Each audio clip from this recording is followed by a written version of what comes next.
Hello everyone. Social இஷ்யூஸில் நம்ம பார்த்துட்ருக்க topic என்ன அப்படின்னு பார்த்தீங்கன்னா சோஷியல் சேஞ்சஸ் தான். ஓகே, ஸோ நம்ம ஒரு part 1 part 2 கிளாஸில் நம்ம என்னென்ன பார்த்துருந்தோம் அப்படின்னு பார்த்தீங்கன்னா அர்பனைசேஷனா என்ன, குளோபலைசேஷனா என்ன, எந்த மாதிரியான பாலிசி, எந்த மாதிரியான பிளானிங், எந்த மாதிரியான ப்ரோக்ராம்ஸ்லாம் இந்தியாவில் இருக்குது அர்பனைசேஷனுக்கு அப்படின்றத பற்றி பார்த்தோம்.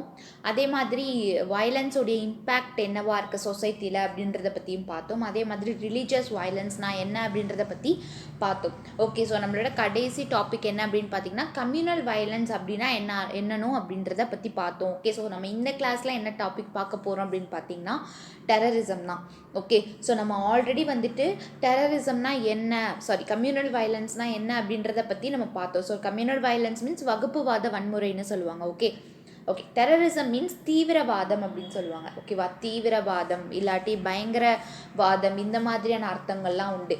ஓகே, ஸோ தீவிரவாதிகள்னால ஒரு ஒரு ஒரு இது நடக்குது அப்படின்னா அதுதான் டெரரிசம் அப்படின்னு சொல்லுவாங்க. ஓகேவா, தீவிரவாதிகள் அப்படின்னு எடுத்துக்கிட்டிங்கன்னா இந்த நாட்டுக்கு துரோகம் செய்கிறவங்களா இருக்கட்டும் சரி, இல்லை பிற நாட்டுக்காக உழைக்கிறவங்களா இருக்கட்டும் சரி. உழைக்கிறவங்க மீன்ஸ் அதாவது தீவிரவாதிகள்னால் யார் அப்படின்றத பற்றி உங்களுக்கு தெரியும். ஓகே, ஸோ நம்ம நிறையா மூவிஸில் நம்ம நிறையா பார்த்துருப்போம். இது உண்மையான சம்பவங்களும் அதிகமாக இருக்குது. தீவிரவாதிங்கனால எத்தனையோ மக்கள் என்ன பண்ணிடுறாங்க அப்படின்னு பார்த்தீங்கன்னா அவதிப்படுறாங்க. நிறையா பேர் இறந்து போயிருக்காங்க. நிறையா பேர் இன்ன வரைக்குமே அதனால் அஃபெக்ட் பண்ணிட்டு தான் இருக்காங்க. ஓகே, ஸோ இந்த மாதிரி சைனா, ஜப்பான் இந்த நாட்டிலலாம் அதிகமாக இது நடக்கும். ஓகேவா, குண்டு வீச்செல்லாம் நடக்கும். ஸோ இதனால் புற்றுநோய் ஏற்பட்டுச்சு.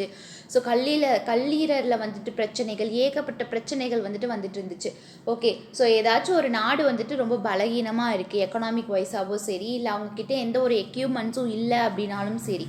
ஓகேவா, அந்த நாடை குறி வச்சு என்ன பண்ணுவாங்க அப்படின்னு பார்த்தீங்கன்னா அந்த நாடை நம்ம கைப்பற்றணும் அப்படின்னு சொல்லிட்டு இந்த இல்லீகலாக இருப்பாங்க பார்த்தீங்களா, அவங்கள டெரரிஸ்ட் மூலியமாக அவங்க என்ன பண்ணிடுவாங்க அப்படின்னு பார்த்தீங்கன்னா கையாளணும் அப்படின்னு நினைப்பாங்க.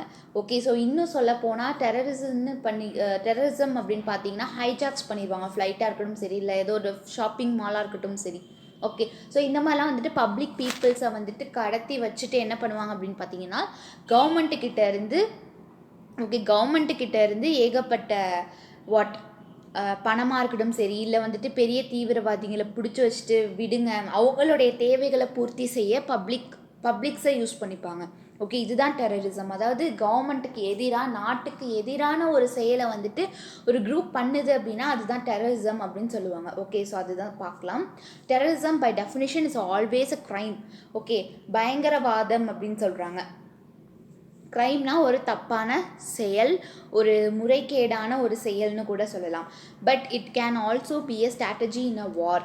இந்த international community including UN, terrorism has no legally binding criminal law definition. அதாவது பயங்கரவாதம் வரையறையின்படி எப்போதும் ஒரு குற்றமாகும். ஓகேவா, அது ஒரு க்ரைம், அது ஒரு குற்றம். ஆனால் அது ஒரு போரில் ஒரு உத்தியாகவும் இருக்கலாம் அப்படின்னு கூட சொல்கிறாங்க.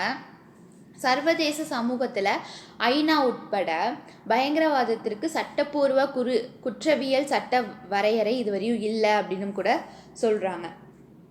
ஸோ டெரரிசம்னா இதுதான். நெக்ஸ்ட்டு, டெரரிசம்னால எந்தெந்த மாதிரியான காசஸ், ஓகே, காசஸ் மீன்ஸ் இந்த தீவிரவாதத்துடைய காரணங்கள் என்ன அப்படின்றத பற்றி பார்க்கலாம். ஃபர்ஸ்ட் ஒன் பார்த்தீங்கன்னா பொலிட்டிக்கல் டெரரிசம், அதாவது அரசியல் பயங்கரவாதம் அப்படின்னு சொல்லுவாங்க. It was originally theorized in the context of insurgency and guerrilla warfare, a form of organized political violence by a non-state army or group. அதாவது இது முதல்ல கிளர்ச்சி மற்றும் கெரிலா போர் பின்னணியில் கோட்பாடாக இருந்துச்சு அப்படின்னு சொல்கிறாங்க. இது ஒரு அரசு அல்லாத இராணுவம் இல்லை ஒரு குழுவால் ஒழுங்கமைக்கப்பட்ட அரசியல் வன்முறையின் ஒரு வடிவமாகும் அப்படின்னு கூட சொல்கிறாங்க. ஓகே, இது கவர்மெண்ட் உள்ளே வராது. ஓகேவா, கவர்மெண்ட்டை தாண்டி அது ஒரு ப்ரைவேட் செக்டராக இருக்கும், அது ஒரு குழுவாக இருக்கும். ஓகே, ஸோ அவங்கள தான் சொல்கிறாங்க. நெக்ஸ்ட்டு ஸ்ட்ராட்டஜி, மூலோபாயம் அப்படின்னா saying that a group has a strategic cause for using terrorism is another way of saying that terrorism is not a random or crazy choice, but is chosen as a tactic in service of a larger goal. Terrorism is typically described as a strategy of the weak seeking to gain advantage against stronger armies or political powers. Okay, so பயங்கரவாதத்தோடைய பயன்படுத்துவதற்கான ஒரு குழுவிற்கு வந்துட்டு இரு மூலோபாயம் இருக்குது, 2 strategy இருக்குது அப்படின்னு சொல்கிறாங்க. ஓகேவா, அது என்ன அப்படின்னு பார்த்தீங்கன்னா, பயங்கரவாதம் ஒரு தற்செயல் அல்லது பைத்தியக்காரத்தனமான தேர்வு அல்ல. ஓகே, ஆனால் ஒரு பெரிய இலக்கோடைய சேவையில் ஒரு தந்திர பயமான தேர்ந்தெடுக்கப்பட்டு என்று கூறுவதற்கு மற்றொரு வழியாகும் அப்படின்னு கூட சொல்கிறாங்க. பயங்கரவாதம் அப்படின்றது பொதுவாக வலிமையான படைகள் இல்லை அரசியல் சக்திகளுக்கு எதிராக ஆதாயம் தேடும் பலவீனமானவர்களின் உத்தியாக விவரிக்கப்படுகிறது அப்படின்னு கூட சொல்லலாம். ஓகே, அடுத்து ரிலீஜியஸ், மதம் சார்ந்த. ஓகே, அதில் பார்த்தீங்கன்னா religious ideas such as martyrdom were seen as particularly dangerous.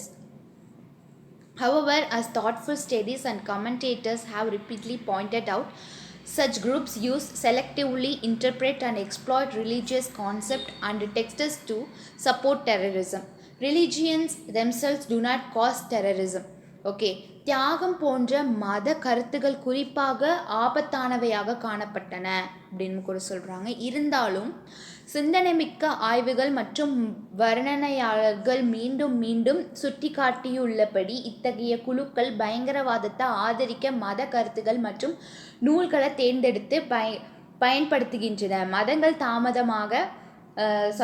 மதங்கள் தாமாகவே பயங்கரவாதத்தை காரணம் செய்வதில்லை. ஓகே, ஸோ இப்போ எக்ஸாம்பிள் பார்த்தீங்கன்னா பாகிஸ்தானில் உள்ள முஸ்லீம்ஸ் தான் என்ன பண்ணிடுறாங்க, அவங்க நாட்டில் இருக்க முஸ்லீம்ஸ்லேயே கொண்டுடுறாங்க. இன்னும் வந்துட்டு இன்னும் சொல்ல போனால் இந்தியாவில் இருக்கக்கூடிய முஸ்லீம்ஸு ஹிந்துஸ் எல்லாத்தையும் வந்துட்டு கொண்டுடுறாங்க இல்லையா. ஸோ அவங்கக்கிட்ட மாட்டணும்னா அவ்வளோதான் நம்ம.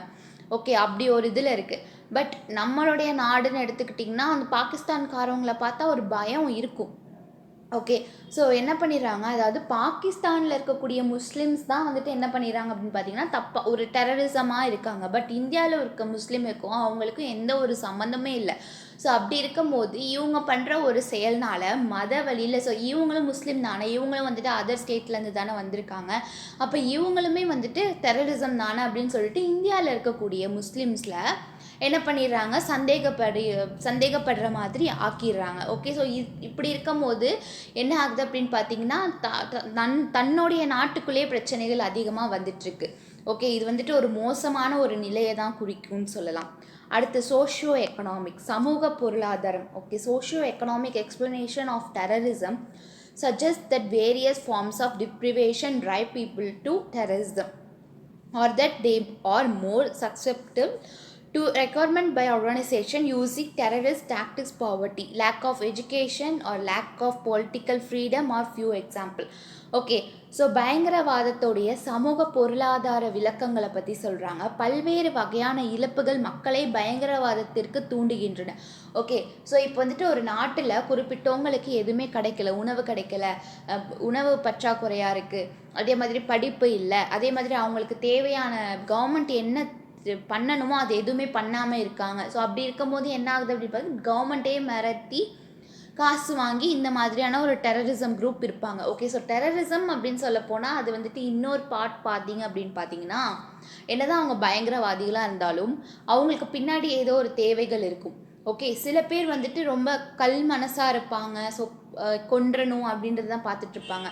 பட் இன்னொரு சைடு பார்த்தீங்கன்னா ஏன் அந்த டெரரிசம்குள்ளே வந்தாங்க அப்படின்னு பார்த்தீங்கன்னா ஏதோ ஒரு சூழ்நிலை காரணமாக தான் அவங்களுக்கு ஏதோ ஒன்று இல்லாமல் போயிருக்கும், அந்த நாட்டோடைய அரசு அவங்களுக்கு தந்துடலாமல் இருக்கும்.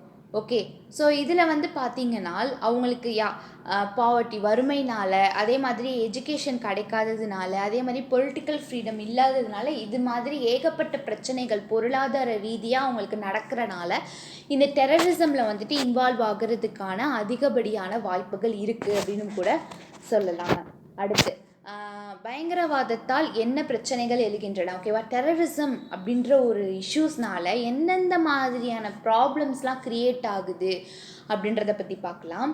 So countering terrorism can threaten the right to life of an individual. ஓகேவா, தீவிரவாதத்தை எதிர்ப்பது ஒரு தனிநபருடைய வாழ்வுரிமையை அச்சுறுத்தும். ஓகே, ஸோ இப்போ எக்ஸாம்பிள் பார்த்தீங்கன்னா ஒருத்தர் செய்கிற தப்புனால எல்லாரையுமே, நான் எக்ஸாம்பிள் சொன்னேன் இல்லையா, பாகிஸ்தான் முஸ்லீம், இந்தியா முஸ்லீம் அப்படின்னு சொல்லிட்டு அந்த மாதிரி தான் ஒருத்தர் செய்கிற தப்புனால எல்லா இண்டிவிஜுவல்ஸையுமே வந்துட்டு அதை அச்சுறுத்த செய்யும். Okay, challenges to the absolute prohibition against torture. ஓகேவா, சித்திரவதைக்கு எதிரான முழுமையான தடைக்கான சவால்கள் அப்படின்னு கூட சொல்லலாம். அதே மாதிரி transfer of individual suspected of terrorist activity, பயங்கரவாத செயல்களுடைய ஈடுபட்டதாக சந்தேகிக்கப்படும் நபர்களுடைய இடமாற்றம். ஓகே, இப்போ வந்துட்டு இவங்க ஒரு டெரரிஸ்டாக இருப்பாங்க, அவங்களுக்கு எதுவுமே ஒரு டெரரிஸ்டாக இருக்க மாட்டாங்க. ஓகே, அவங்க ஒரு காமன் மேனாக தான் இருப்பாங்க. பட் அவங்க டெரரிஸ்ட், உங்கள் மேலே சந்தேகம் வந்திருக்கு அப்படின்றனால அவங்கள வேறு பிளேஸ்லையோ இல்லை தனியாக விசாரிக்கலையோ இந்த மாதிரியான இண்டிவிஜுவல்ஸுக்கு வந்துட்டு இந்த மாதிரியான ப்ராப்ளம்ஸ் அதிகமாக வந்துட்டுருக்கு. அதே மாதிரி liberty and security of the person is created, அது நபருடைய சுதந்திரம் மற்றும் பாதுகாப்பு அச்சுறுத்தப்படுவது. ஓகே, டெரரிசம் நடக்குது அப்படின்னா ஒரு பப்ளிக் எங்கே வேணாலும் போக முடியாது.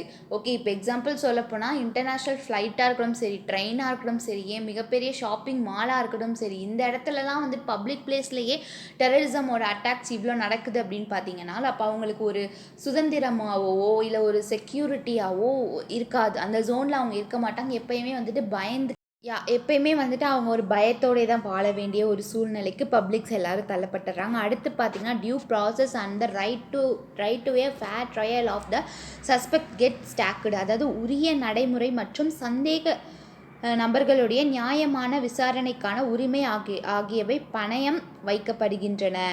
ஓகே, உரிய நடைமுறை மற்றும் சந்தேக நபர்களுடைய நியாயமான விசாரணைக்கான உரிமை ஆகியவை பணயம் வைக்கின்றன அப்படின்னு கூட சொல்கிறாங்க. ஓகே, ஸோ இது செக்கப்ஸ் அதை பற்றி தான் சொல்லிட்டு இருக்காங்க.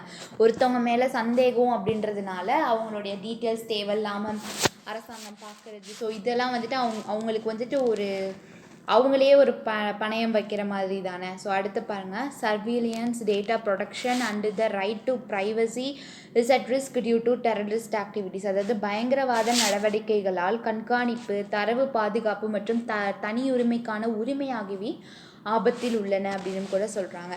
ஓகே, இந்த டெரரிஸ்ட் ஆக்டிவிட்டீஸ் நடக்கிறதுனால அவங்களுடைய ப்ரைவசியாக இருக்கட்டும் சரி, அவங்க டேட்டா ப்ரொடெக்ஷனாக இருக்கட்டும் சரி, ஓகே, இதெல்லாம் வந்துட்டு பார்த்திங்கன்னா ரொம்பவே தனியுரிமைக்கான உரிமையாகவே இதெல்லாமே அந்த ஆபத்தில் இருக்கிற மாதிரியான ஒரு இது நடக்குது அப்படின்னு கூட சொல்கிறாங்க. ஓகே, ஸோ இதுதான் வந்துட்டு டெரரிசம். ஓகே, அதனால் மக்கள் எவ்வளோ பாதிக்கப்படுறாங்க அப்படின்றத பற்றி நம்ம பார்த்தோம். இப்போ நெக்ஸ்ட்டு நம்ம பார்க்க போகிற டாபிக் என்ன அப்படின்னு பார்த்தீங்கன்னா regional disparities in economic development. Okay, பொருளாதார வளர்ச்சியில் பிராந்திய வேறுபாடுகள் என்ன அப்படின்றத பற்றி பார்க்கலாம். First of all, regional disparities in economic development are one of the common features found in all over the world today. Okay, regional disparity denotes regional imbalance or regional dualism or growth differentiation. Okay, அதாவது பொருளாதார வளர்ச்சியில் பிராந்திய ஏற்றத்தாழ்வுகள் இன்னுமே வந்துட்டு உலகம் முழுவதுமே வந்து காணப்படுகிறது அப்படின்னு கூட சொல்லலாம்.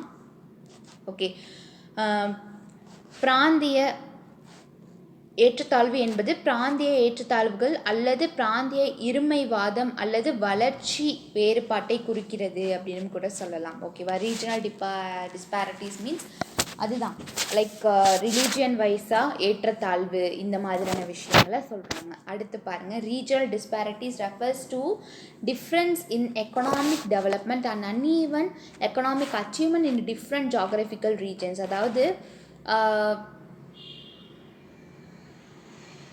பிராந்திய ஏற்றத்தாழ்வுகள் என்பது பல்வேறு புவியியல் பிராந்தியங்களில் பொருளாதார வளர்ச்சி மற்றும் சீரற்ற பொருளாதார சாதனைகளின் உள்ள வேறுபாடுகளை குறிக்கிறது. ஓகேவா, ஒரு ரீஜியன்ஸ் இருக்காங்க, ஒரு ரீஜனல் ஏரியாஸ் இருக்குது அப்படின்னு பார்த்தீங்கன்னா அதில் வந்துட்டு பார்த்தீங்கன்னா ஒரு இது பொருளாதார வைஸ் ரைஸ் ஆகும், ஒரு இதில் கம்மியாகும்.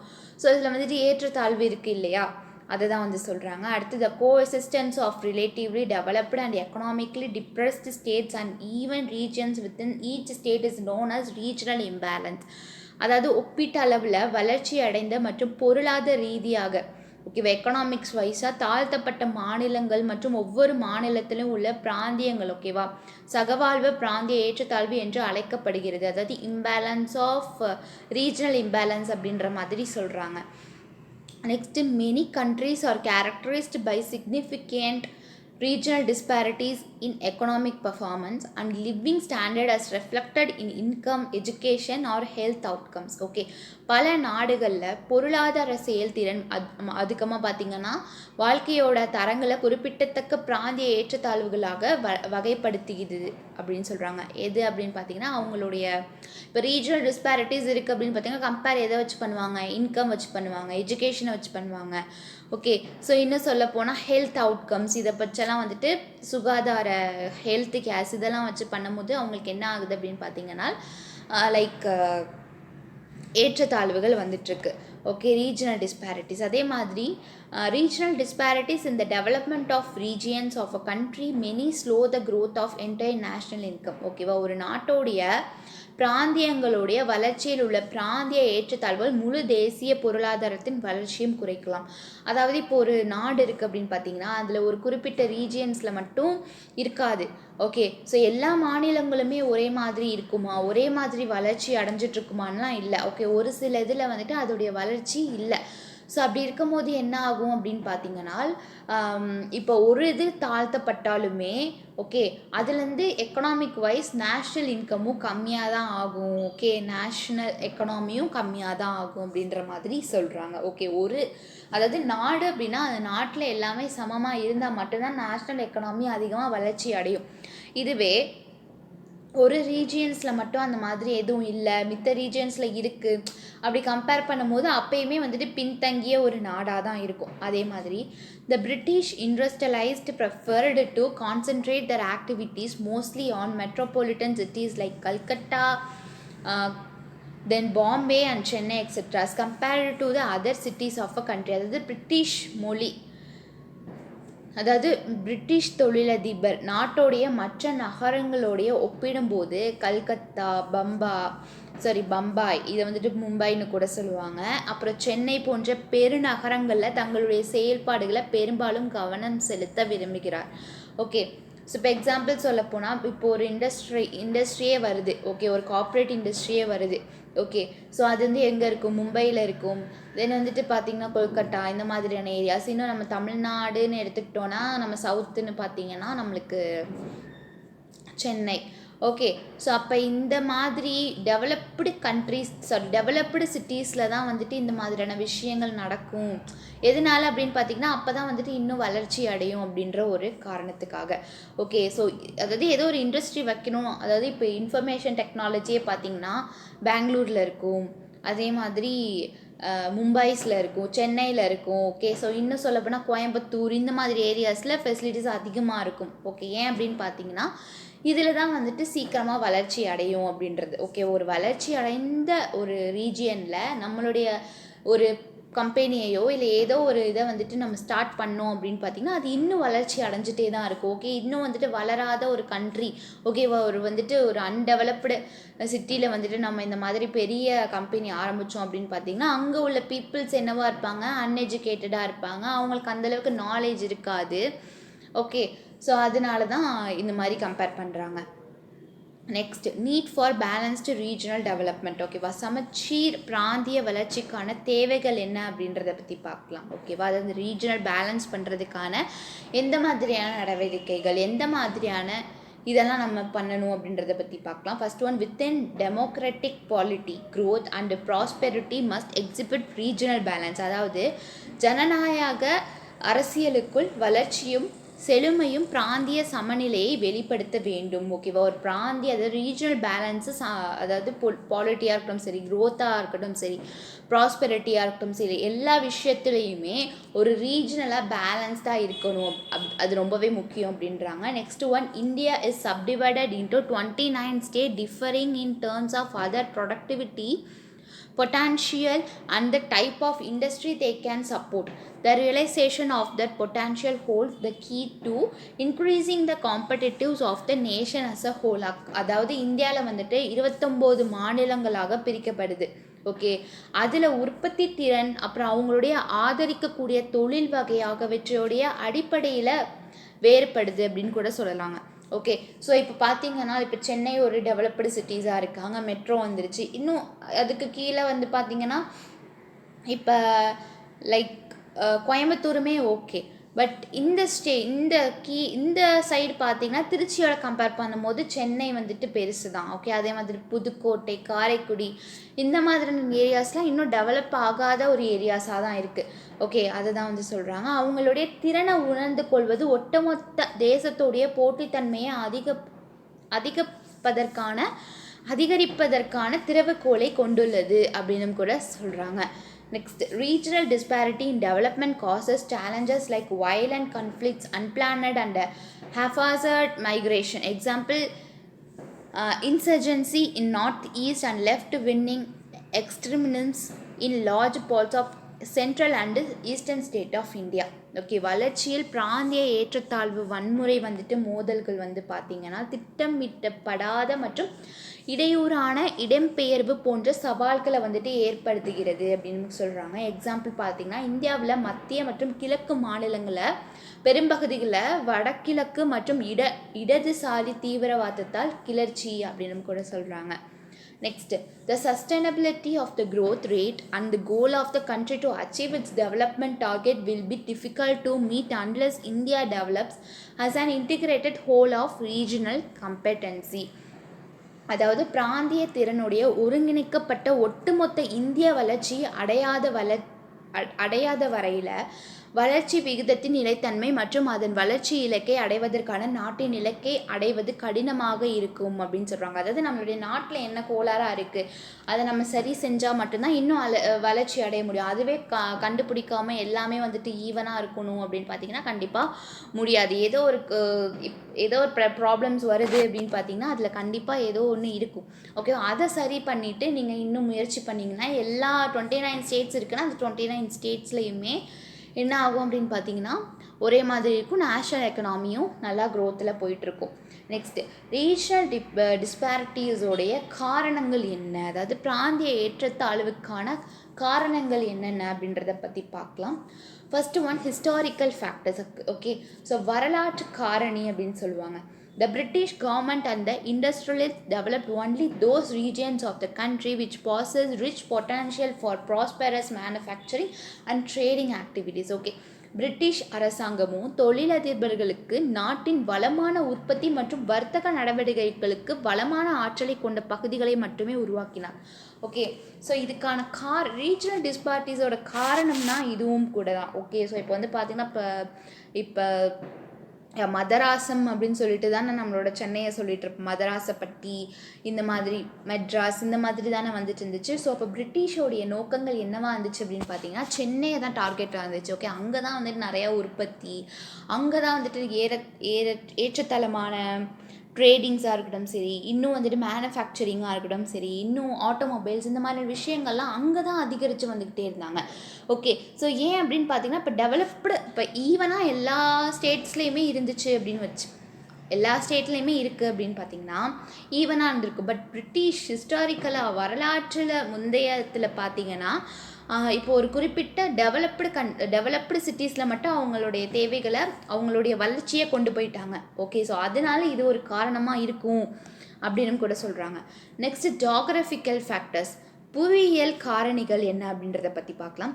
The difficult terrain surrounded by flood-prone areas, hilly terrain, rivers and dense forest leads to increase in the cost of administration, cost of developmental projects, besides making mobilization of resource particularly difficult. வெள்ளப்பகுதிகள், அதாவது மலைப்பாங்கான நிலப்பரப்பு. Okay, அதாவது மலைகளை சொல்கிறாங்க. Okay, ஆறுகள் மற்றும் அடர்ந்த காடுகளால் சூழப்பட்ட கடினமான நிலப்பரப்பு. ஓகே, நிர்வாக செலவு, வளர்ச்சி திட்டங்கள் செலவு, வளங்களை திரட்டுவதை குறிப்பாக கடினமாக்குகிறது அப்படின்னு கூட சொல்கிறாங்க. இது வந்து geographical factors. Next, location specific advantages. Okay, location specific அட்வான்டேஜஸ்ன்னு எடுத்துக்கிட்டிங்கன்னா இருப்பிடம் சார்ந்த நன்மைகளை பற்றி பார்க்கலாம். Due to some locational advantages like availability of irrigation, raw materials, market, port facilities etcetera, அதாவது நீர்ப்பாசனம், மூலப்பொருட்கள், சந்தை, துறைமுக வசதிகள் போன்ற சில இருப்பிட நன்மைகளின் காரணமாக ஒரே ஒரு இதுன்னு கூட சொல்லலாம். ஓகே, ஸோ போர்ட் வசதி அப்படின்னு பார்த்தீங்கன்னா நம்மளோட சென்னையிலே ஒரு 2-3 போர்ட் வசதி இருக்குது அப்படின்றத பற்றி நம்ம பார்த்துருந்தோம் இல்லையா. ஸோ அதை தான் வந்து சொல்கிறாங்க. நெக்ஸ்ட் இயர்லி மூவர் அட்வான்டேஜஸ், முன்கூட்டிய நகர்த்துவதற்கான நன்மை என்ன அப்படின்றத பற்றி பார்க்கலாம். New investment in the private sector has a general tendency to concentrate much on those regions have basic infrastructure facilities. அதாவது தனியார் துறையில் புதிய முதலீடு அடிப்படையில் உள்கட்டமைப்பு வசதிகளை கொண்ட பிராந்தியங்களில் அதிக கவனம் செலுத்தும் பொதுவான போக்கை கொண்டுள்ளது. ஓகே, அடுத்து ஃபெயிலியர் ஆஃப் பிளானிங் மெக்கானிசம், திட்டமிடல் பொறிமுறையின் தோல்வி அப்படின்னு கூட சொல்கிறாங்க. Local needs, one size fits all approaches, lack of adequate resources, poor implementation of plans, lack of planning capacity at state level, reduced capacity of planning commission to ensure balanced development.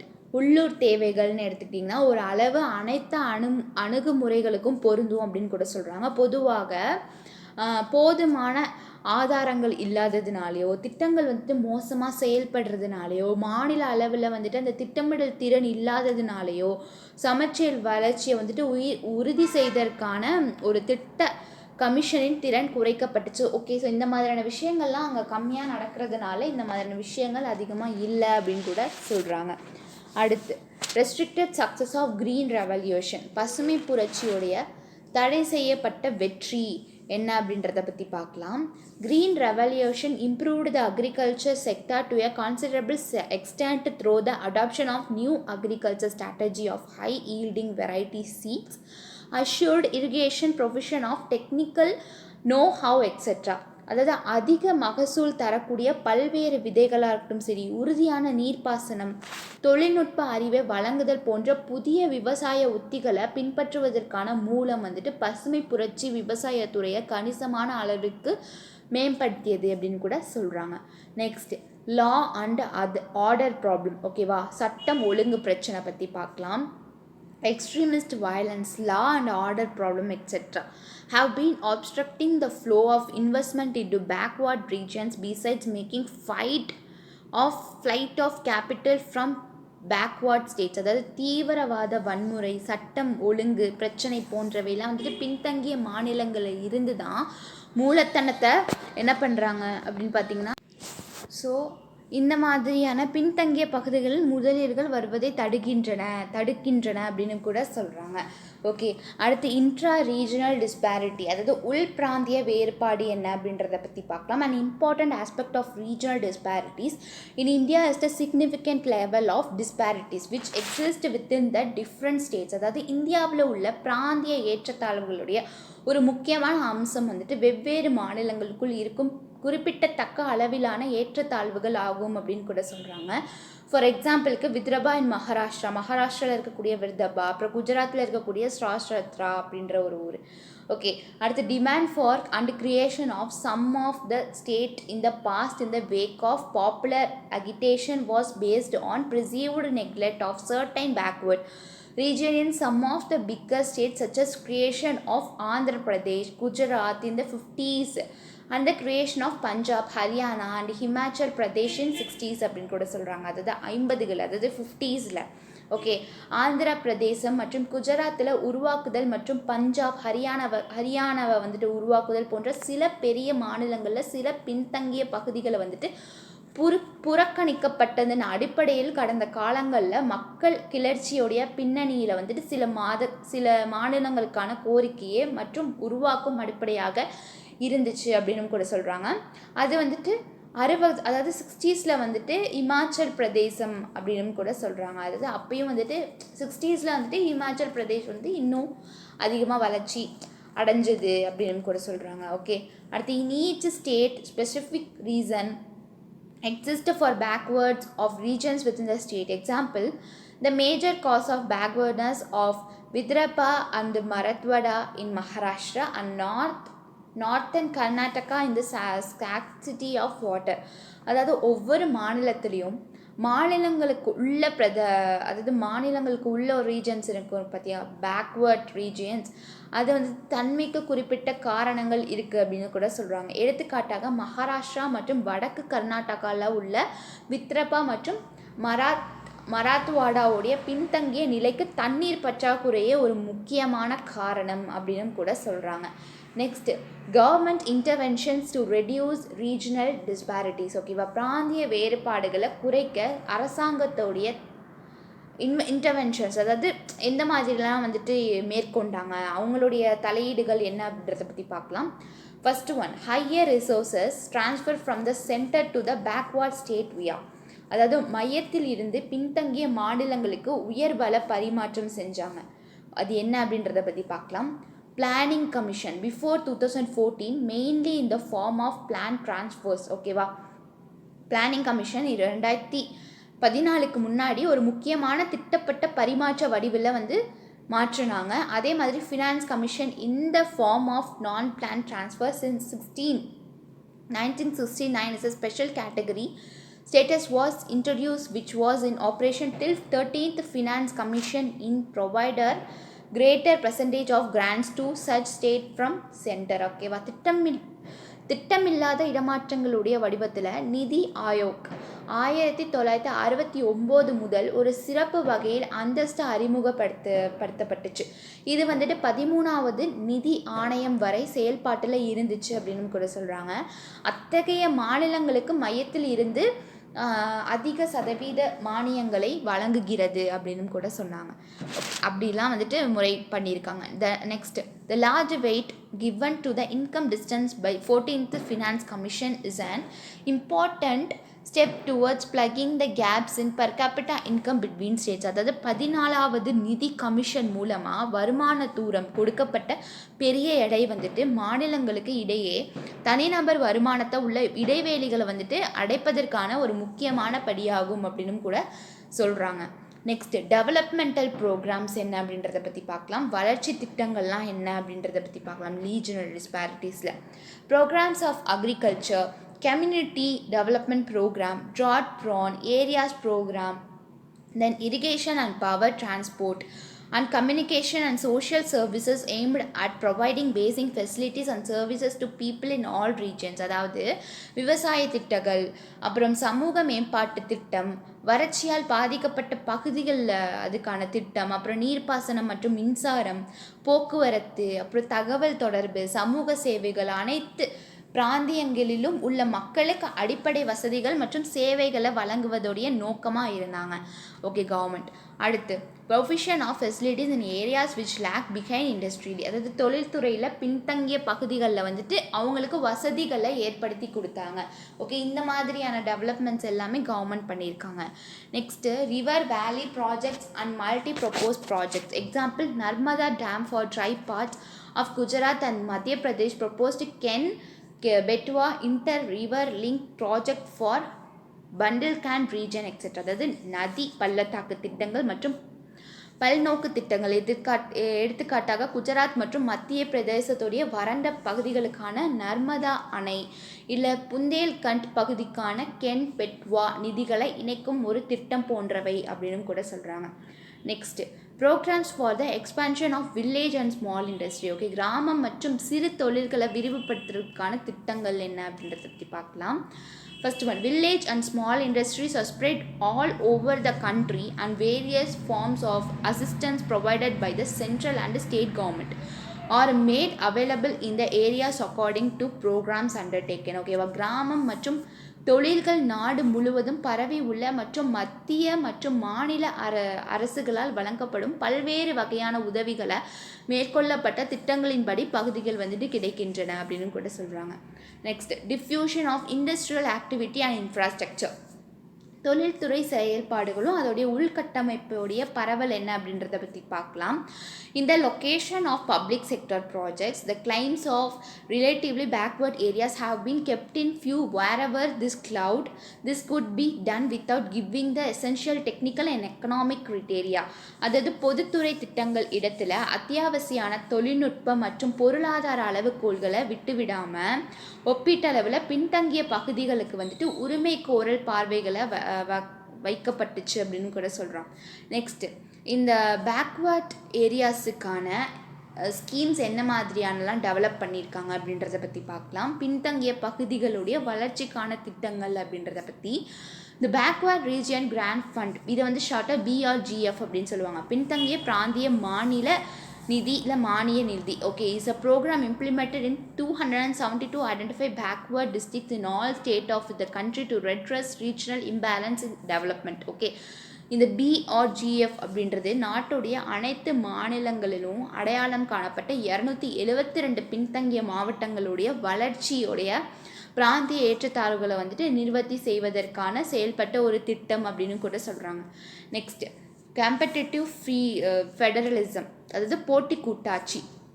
Competitive federalism means split of competition among two or more states in the matter of trade, investment and commerce. அதாவது போட்டி கூட்டாட்சி அப்படின்றது வர்த்தகம் அப்படின்னு சொல்கிறாங்க. அதாவது trading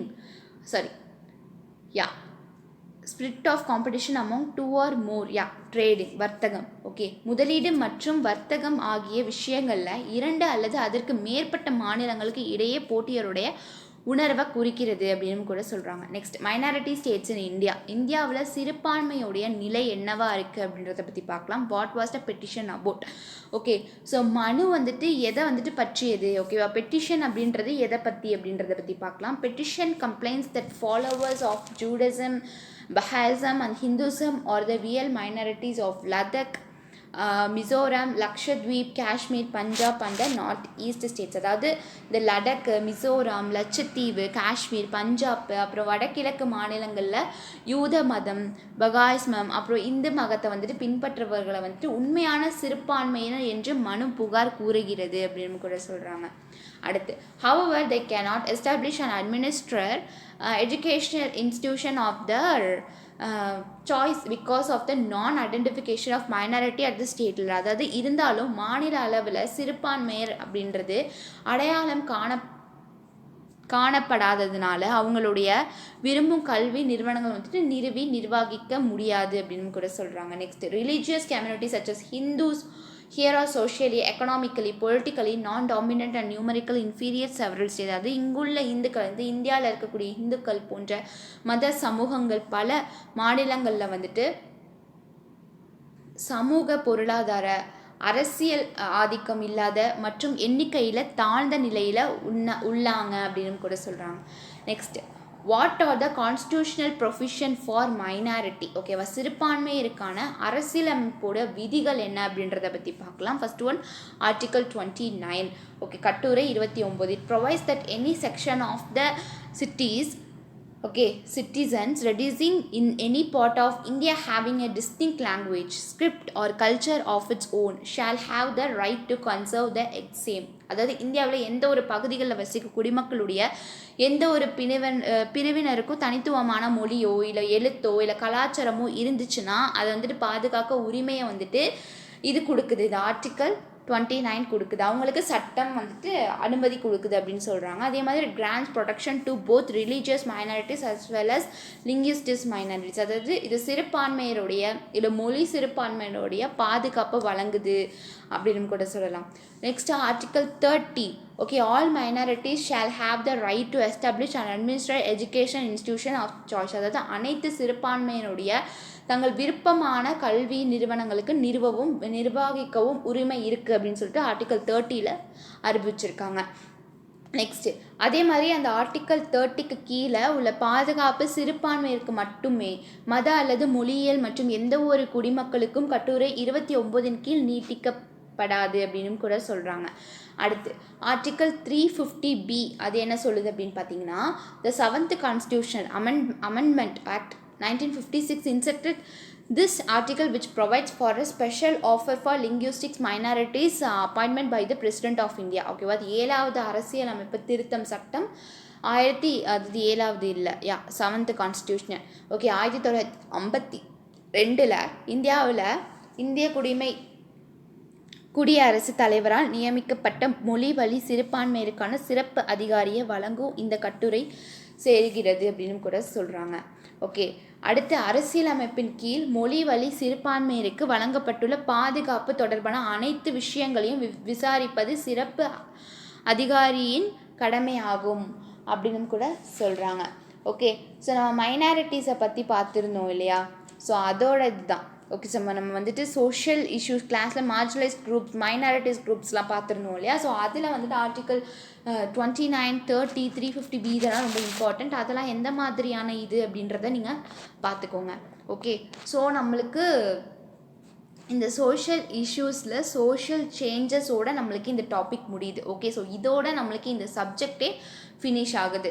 okay, so நம்ம இந்த சோஷியல் இஷ்யூஸ் இன் இந்தியா, தமிழ்நாடுல எல்லாமே நம்ம பார்த்தாச்சு. ஓகே, அதில் இம்பார்ட்டன்ட்னு நான் உங்களுக்கு சொல்லியிருப்பேன். ஸோ மொத்தம் நம்ம வந்துட்டு ஃபுல்லாகவே கம்ப்ளீட் பண்ணியாச்சு சோஷியல் இஷ்யூஸ். ஓகே, ஸோ இதுதான், அதாவது சோஷியல் சேஞ்சஸில் மொத்தம் 3 பார்ட்ஸ் இருக்குது. பார்ட் 1, பார்ட் 2 பார்த்தாச்சு, இது பார்ட் 3. ஓகே, இதுதான் வந்து ஃபைனல் பார்ட். ஸோ இதுக்கப்புறம் நம்மளுக்கு அவ்வளோதான். இதுக்கப்புறம் நம்மளுக்கு எல்லாமே ஓரளவு நம்ம வந்துட்டு ஃபுல்லாக கம்ப்ளீட் பண்ணிட்டோம். ஓகே, சோஷியல் இஷ்யூஸோட இதுதான் கடைசி கிளாஸ். இதோட நம்மளுக்கு இந்த டாபிக்ஸ் எல்லாமே ஓவர் ஆகுது. தேங்க்யூ.